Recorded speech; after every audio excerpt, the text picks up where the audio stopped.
Modi as the prime minister. बहरहाल आज जो पूर्वानुमान सामने आएगा नतीजों का वो 6:30 बजे से आपको देखने को मिलेगा। अब से ठीक 50 मिनट बाद वो तस्वीरें, वो आंकड़े आपके सामने होंगे सुपर एग्जिट पोल के साथ भारत 24 पर। लेकिन चर्चा क्योंकि हम कर रहे हैं, और हर्ष आप कह रहे थे कि आप हरियाणा को लेकर बताना चाहते हैं, लेकिन हरियाणा के साथ साथ मैं चाहूंगी कि दोनों को आप क्लब करके मुद्दों के साथ साथ इंपैक्ट की भी बात करें, और क्या चुनौती है किसी पार्टी के लिए वहां पर और किस तरीके की चुनौती। देखिए, दोनों हरियाणा और पंजाब में एक बहुत अहम मुद्दा जो रहा वो था किसान आंदोलन, जो इतने लगभग पूरे 1 साल खिंचा, इतनी खींचातानी हुई उस पे। लेकिन अभी हम देखें हरियाणा में उसका असर कम दिख रहा है, पंजाब में उसका असर अभी बहुत ज़्यादा है। हरियाणा की मैं बात करूं तो बड़ा ही इंटरेस्टिंग मुकाबला होने वाला है, और ये बाइपोलर एक तरीके से चुनाव होने वाला है। 3 सीट ऐसी हैं जो अभी भी फंसी हुई हैं, जिसमें सोनीपत हो गई, रोहतक हो गई और सिरसा हो गई। यहाँ पे बड़ा ही कड़ा मुकाबला है। सिरसा को हम कहीं ना कहीं मान सकते हैं कि बड़ी ही क्लियर कांग्रेस की जीत वहां पे हम एक तरीके से एक्सपेक्ट कर सकते हैं। बट रोहतक और सोनीपत ऐसी हैं जहां पे बहुत ही क्लोज फाइट होने वाली है। अगर मार्जिन भी कांग्रेस का जीतने का रहता है तो वो काफी कम होगा। बीजेपी भी जीतती है तो काफी कम मार्जिन से जीतेगी। साथ ही साथ हिसार में कुछ समय पहले तक ऐसा लग रहा था कि कांग्रेस को लीड मिली हुई है, लेकिन आखिरी दौर में थोड़ी जेपी के खिलाफ एक मुहिम चली और लोगों का झुकाव बीजेपी की तरफ ज्यादा बढ़ा। अदरवाइज हम क्या कहते हैं, हिसार की भी सीट को ऐसा मान सकते थे जो कांग्रेस की झोली में जा रही थी। तो अमूमन तौर पे अभी हम आकलन लगाएं तो लग रहा है कि करीब 6-4 या 7-3 का आंकड़ा रहने वाला है जो रिजल्ट्स आने वाले हैं। और पंजाब का कह पाना कुछ भी बड़ा मुश्किल है इस समय पे, क्योंकि पंजाब में 2 पार्टीज के बीच में या 2 गठबंधन के बीच में भी मुकाबला नहीं है। जैसा कि हमारे सभी पैनलिस्ट ने पहले बताया कि 4 पार्टीज के बीच में इस टाइम पे मुकाबला है। आम आदमी पार्टी, कांग्रेस अलग होकर लड़ रही हैं, जबकि बाकी स्टेट्स में वो एक साथ लड़ रहे हैं। फिर अकाली दल और भाजपा जो एक साथ चुनाव अभी तक लड़ते आए हैं वो अलग थलग होके लड़ रहे हैं। तो इसमें ये आकलन लगा पाना कि कौन जीतेगा बड़ा मुश्किल है। ठीक है, अनवर पाशा भी आरजेडी के प्रवक्ता इस वक्त हमारे साथ जुड़ चुके हैं। अनवर पाशा जी, आपका भी बहुत बहुत स्वागत करती हूँ। और आगे बढ़ने से पहले अजय सर, जम्मू कश्मीर क्योंकि बम्पर वोटिंग थी, इसीलिए उस पर मैं आपसे जरूर प्रतिक्रिया लेना चाहूंगी। बम्पर वोटिंग, बम्पर बदलाव की उम्मीद के साथ इसमें कोई शक नहीं कि जम्मू कश्मीर ने आज वो साबित कर दिया है जिसकी उम्मीद एनडीए सरकार को 2019 में 5 अगस्त को थी। धारा 370 और 35A को निष्क्रिय किए जाने के बाद से जम्मू कश्मीर की फिजा में जो तब्दीली आई है वो आज मतदाता खुलकर अपने सामने एक्सप्रेस कर रहा है। इसके साथ साथ हमें उम्मीद इस बात की करनी चाहिए कि जल्द ही राज्य में चुनाव होंगे, यानी कि यूनियन टेरिटरी में चुनाव होंगे और राज्य का दर्जा भी जम्मू कश्मीर को मिलेगा। इसका सबसे बड़ा मैसेजिंग इंटरनेशनल प्लेटफॉर्म्स पर है, जहां पर इसका विरोध 2019 में बड़े पैमाने पर लोग कर रहे थे। लेकिन आज की इस लोकतांत्रिक प्रक्रिया के आधार पर यह स्पष्ट हो जाता है कि जम्मू कश्मीर भारत का न सिर्फ अभिन्न अंग है, बल्कि वहां पर जब आप निष्पक्ष चुनाव देखते हैं तो उसका रुझान क्या निकल कर आता है। यहां 2 बातें देखने वाली हैं। जम्मू क्षेत्र में भारतीय जनता पार्टी का वर्चस्व है, इस पर कहीं किसी को कोई दो राय न 2019 में थी न आज होती दिखाई दे रही। जहां तक कश्मीर क्षेत्र की बात करें, भारतीय जनता पार्टी ने अपने कोई भी प्रत्याशी को वहां उतारा नहीं। इसको लेकर एनसी और पीडीपी ने अलग अलग अपने दावे सामने रखे, लेकिन कुल मिलाकर देखा जाए तो यह भारतीय जनता पार्टी की एक बहुत ही सोची समझी और स्पष्ट रणनीति रही। जम्मू कश्मीर का चुनाव महत्वपूर्ण नहीं, देश की प्रतिष्ठा महत्वपूर्ण है, अमित शाह ने स्पष्ट तौर से कहा था। इसलिए कुल मिलाकर अगर आप देखें तो जम्मू कश्मीर की फिजा का बदलाव भारत के लिए एक बहुत बड़ी उपलब्धि है जो दूरगामी नतीजे लेकर सामने आएगी। ठीक है, अब आगे बढ़ते हैं। ईस्ट और नॉर्थ ईस्ट के जो स्टेट्स हैं उनको कवर करने की कोशिश करेंगे, लेकिन सबसे पहले इसमें बिहार की बात करनी होगी, क्योंकि बिहार का चुनाव इसीलिए दिलचस्प नजर आया क्योंकि नीतीश बाबू चले गए एनडीए के साथ, यानी कि मोदी के साथ चले गए। हालांकि एक नरमी वाला भाव तेजस्वी के मन में जरूर नीतीश कुमार को लेकर आया, तो संभावनाएं क्या कुछ और हैं। बहरहाल नतीजे किस तरीके से रिफ्लेक्ट होते हैं और उनका पूर्वानुमान एग्जिट पोल में जरूर नजर आएगा। लेकिन अनवर पाशा जी, पहली प्रतिक्रिया आप ही से लेना चाहूंगी। बिहार की 40 सीटों को लेकर क्या उम्मीद आरजेडी को 4 जून को आने वाले नतीजों से, आज जो एग्जिट पोल सामने होगा, जो पूर्वानुमान सामने होगा, उसमें क्या हैं आप पाशा साहब? जी पूर्णिमा जी, अभी मैं सुन रहा था, आपके शिक्षक थे यहाँ पे, उनको मैं सुन रहा था। उनका बल्कि प्रवचन दे रहे थे हमारे आदरणीय प्रधानमंत्री मोदी जी के हवाले से कि मोदी जी तो मनुष्य है नहीं, वो तो भगवान है। वो तो अवतरित हुए हैं, आम मानव नहीं है वो, और इसलिए कुछ भी संभव है। इलेक्शन हो ना हो, प्रधानमंत्री वही रहेंगे।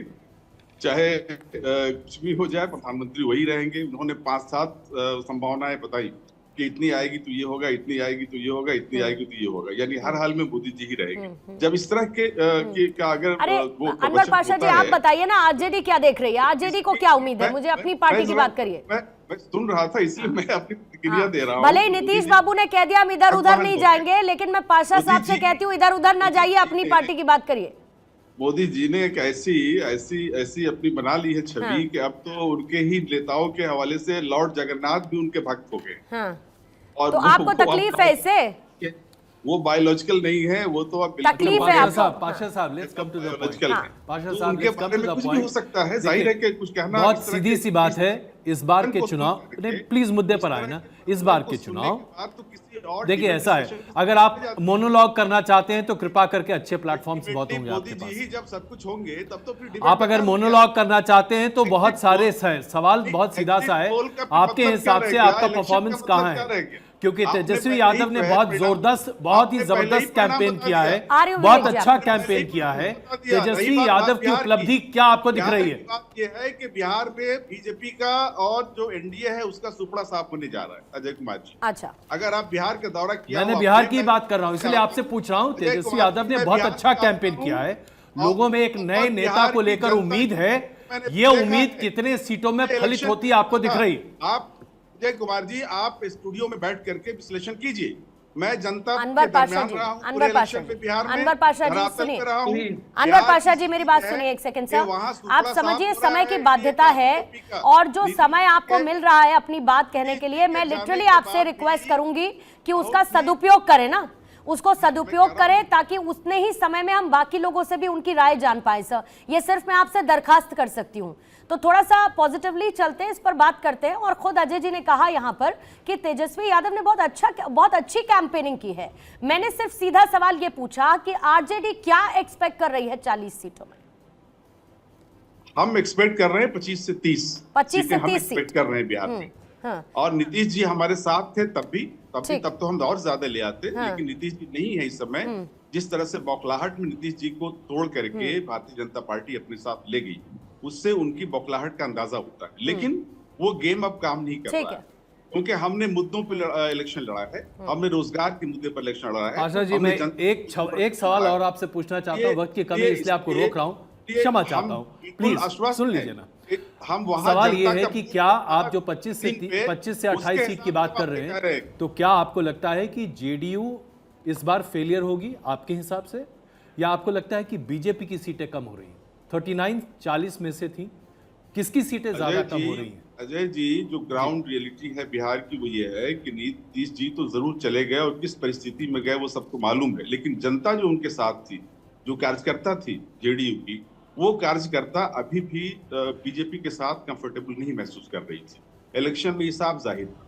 इसलिए आप इस इलेक्शन में आप देखेंगे कि एक तरफ तो भारतीय जनता पार्टी की पूरी ये नीति रही कि नीतीश जी को जीरो कर दिया जाए, क्योंकि वो चाहती है कि बिहार में आरजेडी और भाजपा के बीच में ही, या इंडिया और भाजपा के बीच में ही इलेक्शन हो, इसी के बीच में चॉइस जनता के पास रहे। इसलिए नीतीश जी के कांटे को दरमियान से निकालने की पूरी कोशिश उन्होंने की है। लेकिन नीतीश जी की अपनी एक उनकी बुनियाद है, अपनी समाज में उनकी अपनी बुनियाद है। सीटें किसकी घट रही हैं पाशा जी? बना पर सीटें नीतीश जी जेडीयू की का घटेंगी, नुकसान जरूर होगा। सीटें बीजेपी की घटेंगी? मेरा सवाल बड़ा सीधा सा और सिंपल है, आप दोनों किसकी की सीटों पर सीटें, ज्यादा दो- आप किसकी सीटों पर ज्यादा फायदा उठाएंगे? दोनों जेडीयू की सीटें या बीजेपी घटेंगी। की?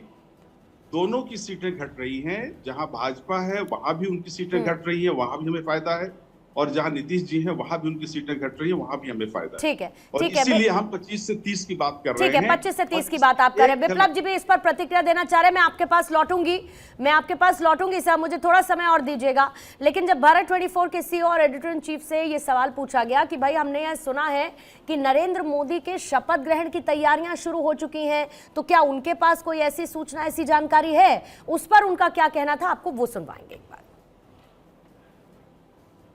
है कि नरेंद्र मोदी के शपथ ग्रहण की तैयारियां शुरू हो चुकी हैं, आपके पास है क्या कोई इन्फॉर्मेशन? ब्रिलियंट क्वेश्चन, लगता है मुझे भी ऐसा है, क्योंकि मेंटली तो नरेंद्र मोदी प्रधानमंत्री की शपथ ले चुके हैं।